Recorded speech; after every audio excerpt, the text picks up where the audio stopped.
Welcome to ABL Hot Corner, the show that brings you all the good stuff from around the Australian Baseball League. I'm Brooke Boris Kilpatrick, and with me, as always, is Jamie Jagger Cloden, and tonight is the Bite and Bandit Bonanza.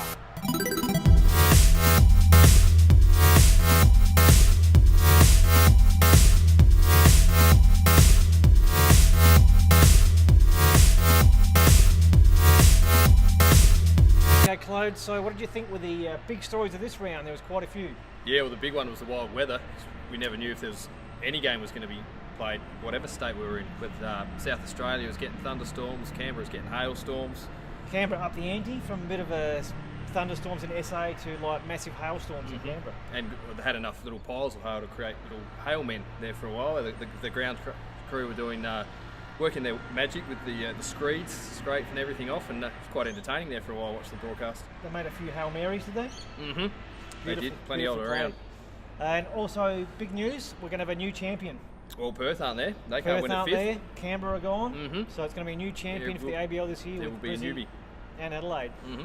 Also, all Aussie rotation for the Bite on the weekend. Well, yeah, Tolles, Chambers and Talbot, all the two local Adelaide guys and another Aussie in Chambers. So, yeah, all import bullpen nearly. Took down the Canberra Cavalry, and finally, Stevie Mintz pulling all the right reins for the Adelaide Bite. He did. All the right moves were made there for sure. Absolutely. All right, what about a bit of a wrap from the Adelaide-Canberra series, which was magnificent and kicked off here on the Friday night? Yeah, well, game one, that was the one that we weren't sure was going to happen. Friday Arvo, crazy thunderstorms swept through Adelaide probably about 4 o'clock or so, little less than about 2 hours before first pitch was scheduled. Yeah. So I certainly wasn't expecting to see anything, but everyone got it done. The grounds crew, the admin guys, everybody, the players got themselves ready. It was amazing that I even got off the ground. Even Big Chuckles are running around with the towel trying to get things dried up before the start of the game, mate. I hope he had more than just a towel on. Big fella. No, he had clothes on, mate. It was all good. It was all good. But yeah, game one, we spoke about this last week. It was very important for Adelaide at home. They really had to win it. Oh, huge. And we thought that it was going to be Chambers, who seemed to always throw game one for Bite all year. But a bit of a wild card by Mintz. Mincy pulled a wild card. And Josh Tolles, who's been the late season revelation in the rotation. Just a few short weeks ago, pitching out of the bullpen. Next thing, he finds himself pitching the most important game of the season, pretty much at that stage. And he got it done. In front of a fair crowd. And got it done in front of the home crowd. He was sensational. Put in a huge performance. 6 Ks in 5 and a bit innings. And that's what he's done every time he's pitched out of the starting role since he's come through. It's been quite fantastic. Yeah, no, it was unreal. Brian Grenning got the start as everyone expected for Canberra, and also did a great job. Yeah, he did. Yeah. Yep. For the conditions, it was a very good quality game of baseball. Big call in that one was Collins leaving him in after the rain delay. Couldn't believe it. We were sitting down here and undercover, being pussies, getting out of the rain, and sort of 15 to 18 minute rain delay. Adelaide led by 1. Came back out, and I could not believe my eyes when I saw Brian Grenning after 95 pitches still out there on the hill. Well, that was the thing. He'd already had 95 under his belt, so quite possibly in a regular game he was done by then. Wouldn't see it in the bigs. No, but to have a spell and then come back and throw more. And so, I mean, granted, it's the playoffs. These things happen. Of course. Collins just threw everything he had in, but as it does, didn't pay off. First pitch he threw, fastball right on the money, and Travis Demerit hit it into next week. Continued. He's been hot leading into the series, and what a series he had. Unbelievable. Yeah, he went 3 for 3, had a massive night, and what was the difference in the end as Adelaide ran out 6-4 winners? Yeah, and the bombs that he hit weren't short ones. The one he hit off Grenning, that first pitch back after the rain delay, it was massive. It was massive. It sounded awesome. It really did. And the crowd got behind him, that's for sure, afterwards. Yeah. Luke Van Mill came in, threw 2.1 digs of relief, and threw it pretty hard, just went for the fastball pretty much in the conditions. And got to be hard for Canberra hitters after facing Josh Tolles, who, I don't know, was 5 foot bugger all. Yeah, he's not a massive unit. Going to the big, so the little lefty going to the 7 foot right hander. Yeah. It's a slightly different arm angle. Van Mill came in, shut him down. That was ball game. Yep. Hitting side of things, we spoke about Demerit, but the veteran Tom Bryce came through again as well. Nicey Bryce, you're having a pretty good run of late too. Yeah, just a couple of 2-strike counts too. Just banged him in the alleys. Yep. He did a real good job. Angus Roger, I think Roger and Brycey had back-to-back little chinkers that put the Bite in front, and that was where they stayed for the rest of the game. Luck plays a big part in the finals, doesn't it? You get those little Texas leaguers that they can be the difference sometimes. Certainly can. And then off to Canberra, and as we said, it was nasty conditions on the Saturday, and no game. No, not even close, really. When you have a look at what was coming through, and the weather was relentless. Yeah. That you'd get a little spell in it. By the time they thought they had even close to an opportunity to get that cover off, forget about it. Yep. So the boys rolled out for a double dip on the Sunday. Steve Kent, Steve Chambers. Sun came out. It was an all Stevie affair with Fiddy Kent and Stevie Chambers. Yep. Casey on the hill. And another good duel, really good game. Yeah, well, Adelaide out-hit Canberra in the end 11-7, but the early going especially. There were opportunities, but the pitches were still probably dominating. And tough conditions for everyone again. Yeah. Adelaide led early, and then late in the game, Brian Pounds pounded one. Yeah, well, that was the big one, wasn't it, that broke the game open? Put them up 3-2, and a lot of things happening in that game. You know, obviously, it's for all the chocolates. Canberra had to win it to stay in it. Yep. And they just got over the line, but there was a few controversial things going on. Yeah, well, Adelaide Bite, ex-Stillwell Giant, Subway Giant, whatever they were called over the years. Hall of Famer? Legend of the league, yeah, Andrew Scott.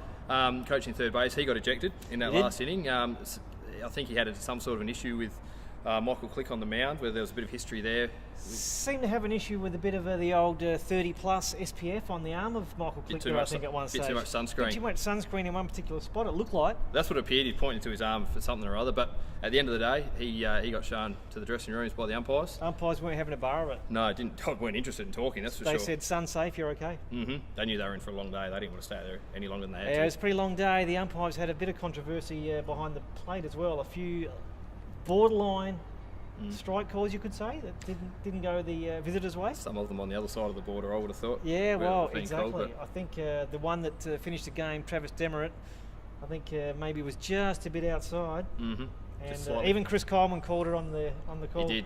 Called it outside, and then all of a sudden, game's over. Actually, speaking just while you mentioned Chris Coleman, great call by the guys in Canberra on the weekend. Yeah, they do a great job. And it was tough for them too, sitting through all the delays and then a double header. So caps off to them. They did a great job, as did Spells and his crew on Friday night. Spells. Any weather, mate. Spells is out there. Loves it. He loves it, mate. Absolutely loves it. Loves it. But getting back to the game.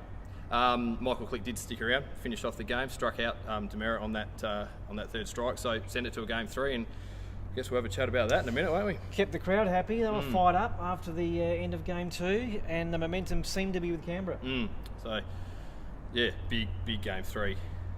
So game 3, obviously, like for all the chocolates, win and you're in, lose and thanks for coming. Yeah. And it was Nicky Talbot on the hill for Adelaide, and certainly to me that was a little bit of a surprise. The rumours during the week was that was what was going to happen, but we were thinking Matty Williams, but Nick Talbot.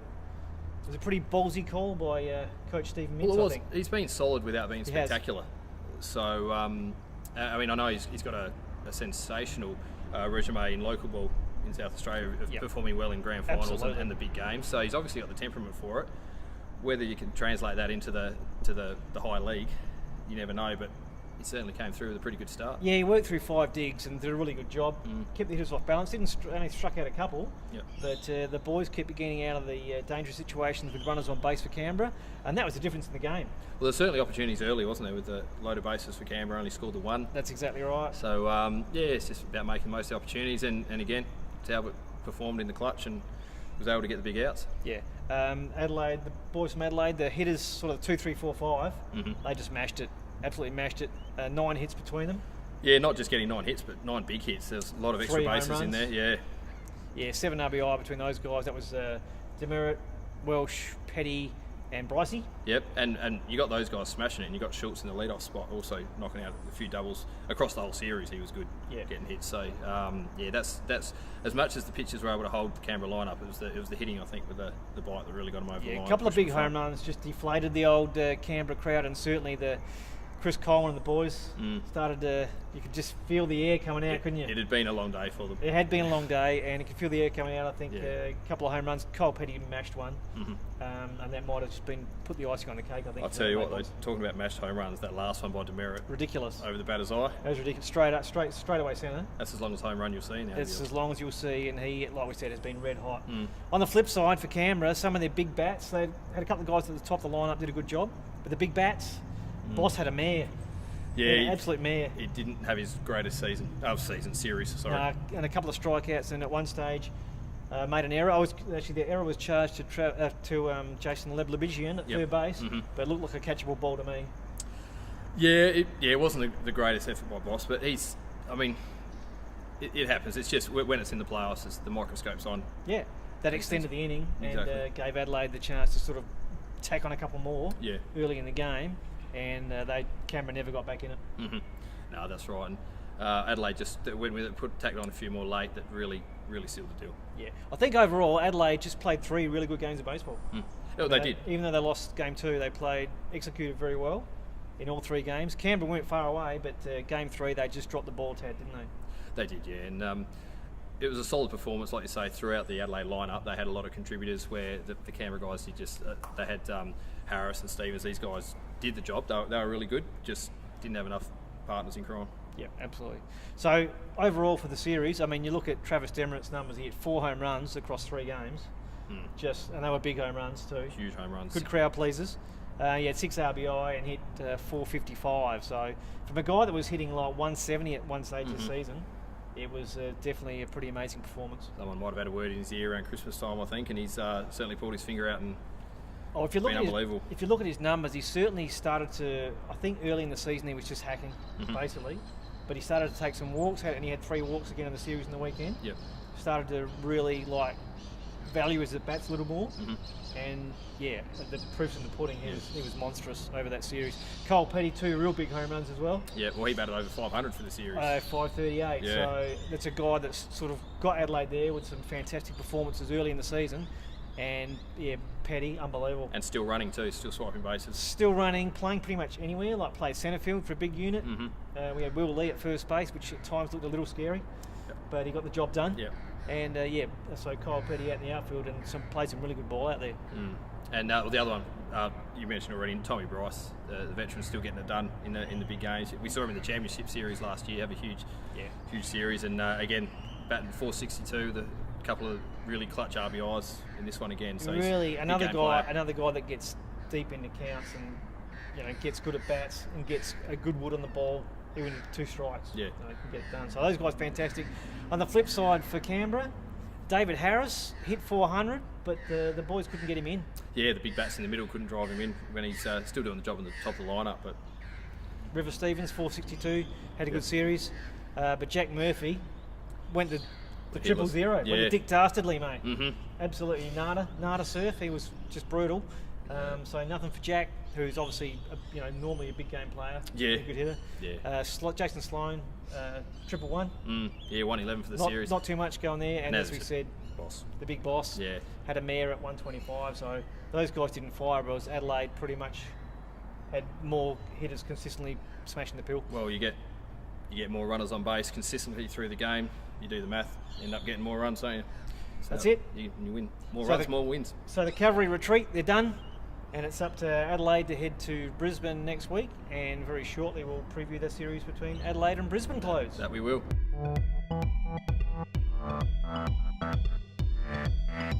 Okay, time to talk about the big dance, Adelaide v Brisbane this weekend, which obviously, if you look behind us, is not being held here at Cooper Stadium, up at Holloway Field in Brisbane.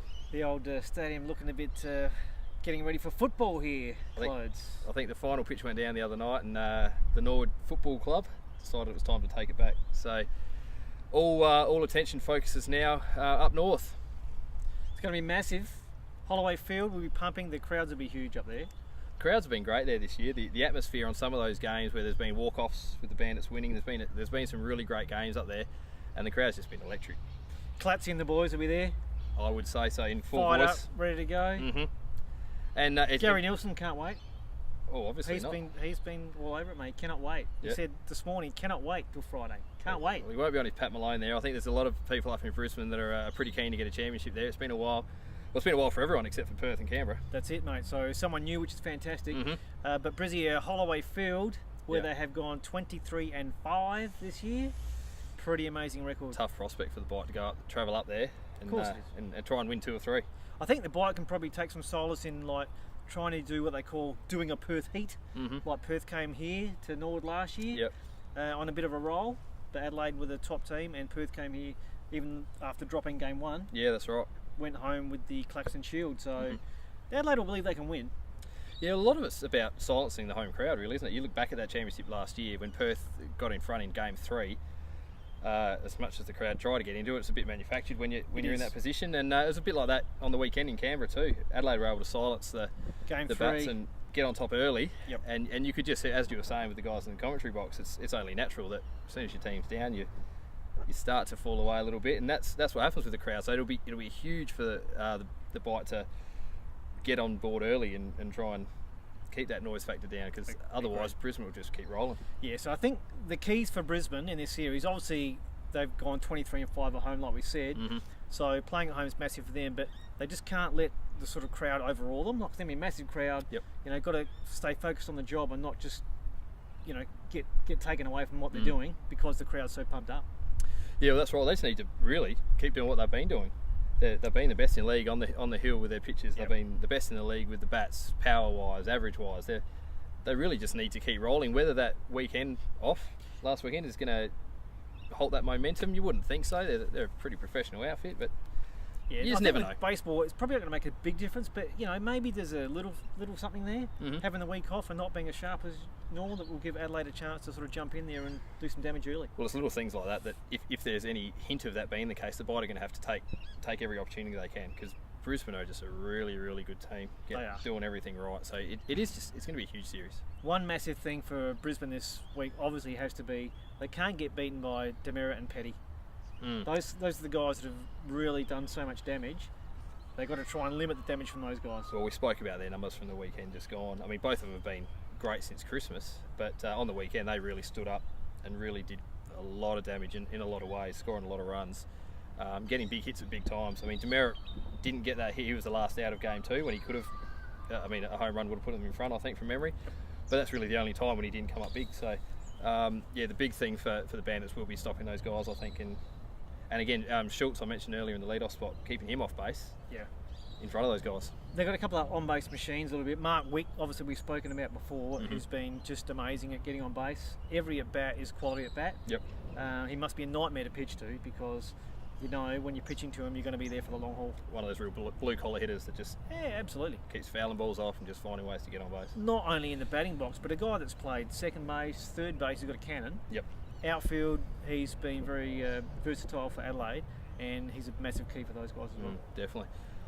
With Brisbane, another key for them is exactly the same. The top of their lineup with Unruh and Williams.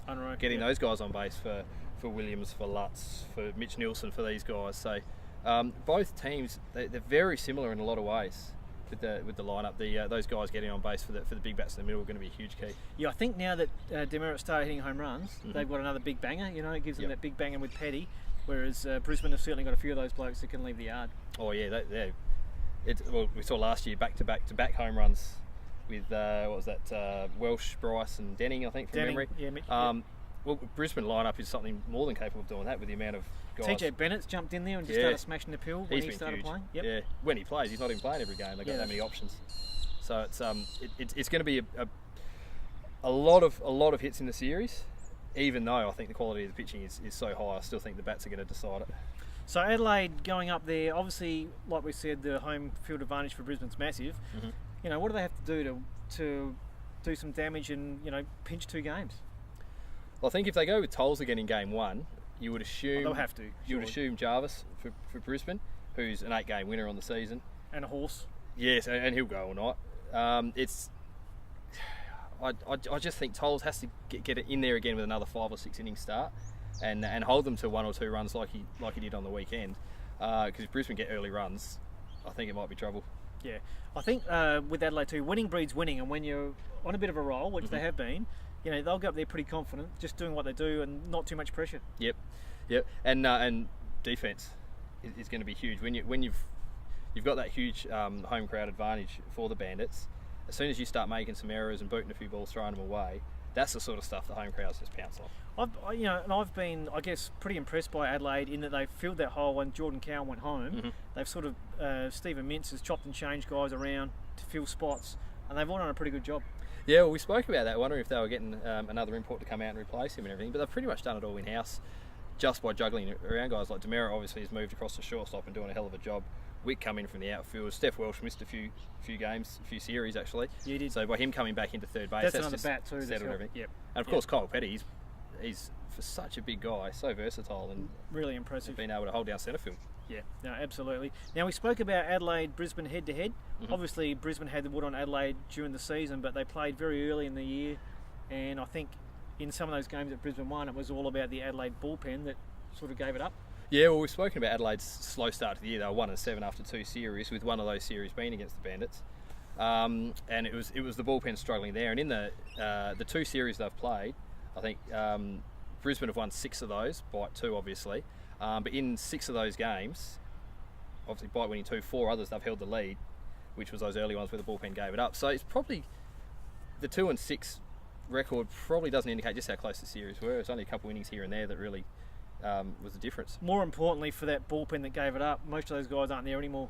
Yeah, well, that's right. Well, Comer was the closer at the start of the year. Had a mare. Kevin had a mare. He did. Absolute mare. Kyle Williams, who the young bloke who he pitched a lot early, but he's not on the roster at the moment. Dula. Dula. These guys. There's a lot of guys that were there early that we haven't seen since Christmas. Probably the guy that's stiff that's not still to be there is my boy Devon Barker. Because of his socks, isn't it? It's nothing to do with how he throws. No, he pitched well. I thought he did a really good job, and he had like awesome socks as well. But he pitched pretty well. But obviously, with Lee as the main lefty out of the pen, we got Lee. There's just not room for both of them. And now with Tolles in the rotation now, Lee's the lefty out of the pen. You've also got Ito. You've got Luke Van Mill, Cody Kursky. You've got a strong bullpen as opposed to early in the year where that was, if there was a weakness, that was definitely I agree. it. So that stands them in a lot better stead now for a head-to-head series, the best in the business, than they were back in the day when they were like 1-7. But talking bullpens though, how good is that Bandits one? It's going to be so important for the Adelaide Bite to get early runs. Absolutely. In the first 5 or 6 innings, because we've just spoken about it ad nauseum all year about how good that bullpen is. Could I suggest you need to get early runs because you can't get Surly runs? You can suggest that. Because Ryan Searle is ridiculous, and you won't get runs off that guy. He's had an unbelievable year. I think we both put him down as pitcher of the year out of the bullpen, which is no easy thing to do. But Green, Timms, Searle, of course, and all their mates have just been unbelievable. So that's for me across the whole series. It's going to be early in the game for the Bite starters to keep Brisbane, and on the flip side, Adelaide to score early runs because those bullpens are just. And the game 3 starter now for Brisbane, which is probably going to be Travis Blackley. That's a massive, massive get for those guys in a short series. Unbelievable. Because you've got Blackley versus Talbot, you know where the odds are on that one. Well, that's right. I mean, any game Blackley starts, he's going to go in his favourite, isn't he? Yep. And he's taking good form in. He's had a few games now. He's built up his innings count as he's going with every appearance. If it gets to a game 3 and it's up to him, definitely the odds will be with the Bandits. Finally, for Adelaide to last, probably key for those guys, stay off the 4X because that stuff is filthy. It's not the worst beer in the world. Yeah, I know you drink it sometimes, Clothes. I've seen you. I'll stick with my opinion. Get on the Coopers, boys. Stay off the 4X. It's no good. Okay, I think it's prediction time, Clothes. Money where your mouth is. We swapped it up tonight. We've been sharing the Brisbane and the Adelaide Bite tops. What do you reckon? Who's going to win it? Game score? All the chocolates, champion, Claxton Shield winner. I'll stop talking now. Who's going to win it? It's hard to make a tip when you're still going. I'm still talking. Still looking. I'm wearing the Bandits top, but I'm going to go and upset. I'm going to go with the Bite. Oh, I think their starting pitching. It's just that the guys are firing at the right time. They're doing enough to keep lineups down, where the bats are just coming up with the long balls at the right time. So, it's really hard to pick. I'd love to pick a split. I really want a 4-game series so I can pick a split. But I'll go the upset. The week off, like I say, I think Brisbane are a professional outfit where it's not going to affect them, but I'm just going to use that as my excuse to pick the Bite. Got to pick someone. And you? I'm on the Bandits. Heart says Adelaide because I'd love to see the Bite win it after a sensational comeback season, but I do love the Bandits. They're a really well-drilled team, good team. Up there, 23-5. It's pretty hard to bet against those odds. Gamble responsibly. Always. But for me, it's Brisbane in 3 in a cracking series with people hanging from the rafters up there. Well, let's hope it's... and hopefully the sun's shining. Hopefully, with the weather works in our favour. And I'd love to see a 3-game series with a close game 3. Of course, yep. So we're split on that one. That's outstanding. Why not? Someone has to be right, which is good. Will we? So that's where we're at for the predictions for the series. Now, finally, just to wrap things up. Yep. Monica Madness is still going on. Max Tissenbaum, your Brisbane Bandit guy, is leading semi-final 1 at the moment. He's streaking ahead at the moment. Get voting on that for our 2 semi-finals. Get into the Twitter feed, ABL Hot Corner. Get on Facebook. We've posted some stuff up lately. Yep. Travis Demerit showed his face up there on the weekend Go after a sensational. Go the Crawdads. Get on the Facebook page. Be interactive. Let us know what you think. We've got one more episode next week to wrap things up. And we're thinking we're going to do it from the pub because that's where we do our best work. It's a lot cooler in there. So to the Arca Bar next week, look out, we're coming your way. Sweating bullets here. Don't be scared to throw a few beers our way when we're down there. And we'll wrap the series up. And Brisbane, Adelaide people, particularly those in Brisbane, get along to Holloway Field. If anyone's got any spare cash in Adelaide, get on the plane, get up there, support the boys. And the game's been broadcast everywhere, so really help put on a good show for Australian baseball, get the atmosphere cranking so everybody around the world knows how much we love the ABL and want to see our guys really make a good crack of it. Tommy West, enjoy your time up there umpiring, mate. I'm assuming he's going to be all over it up in Brizzy next week. So for ABL Hot Corner, next week when we come back and we have a new Claxton Shield winner. Yes. This is Brooke Boris Kilpatrick and Jamie Cloden. Thanks for being with us.